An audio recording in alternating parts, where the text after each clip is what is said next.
Maintenant, tu dois le savoir et tu dois comprendre ceci. Même si tu as violé, même si tu as tué, même si tu as égorgé, même si tu as fait les avortements, comprends ceci. Christ n'est pas venu afin de te condamner. Christ est venu afin que tu aies la vie en lui. Raison pour laquelle il le dit dans le livre de Jean 3 au verset 17.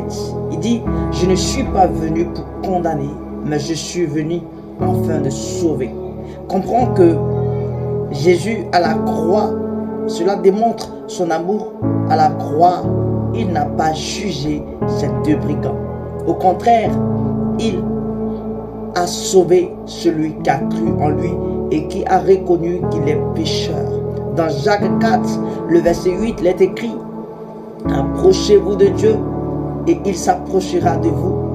Purifiez vos iniquités, pécheurs, hommes irrésolus. Et Christ, dans le livre de 1 Jean 1,9, il dit, celui qui confesse ses péchés et ses iniquités, il est fidèle pour le pardonner. En ce sens, on comprend que Christ n'est pas venu pour juger le monde.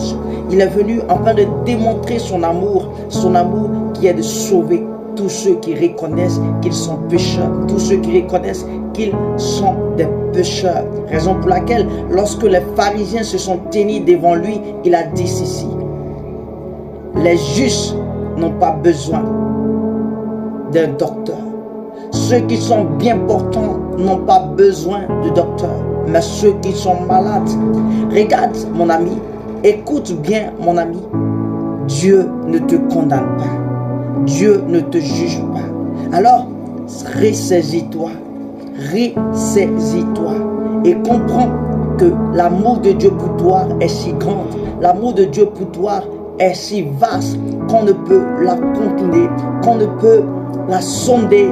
Comprends ceci, Jésus t'aime de l'amour sincère. Jésus t'aime maintenant qu'il se trouve. Alors, tu dois le rechercher. Maintenant qu'il se trouve, recherche-le. Cherche Dieu de tout ton cœur. Viens à lui. Jésus t'aime malgré ton iniquité, malgré ton péché, malgré ce que tu es. Jésus t'aime. Alors, veux-tu l'accepter comme Seigneur et Sauveur? Que Dieu te bénisse et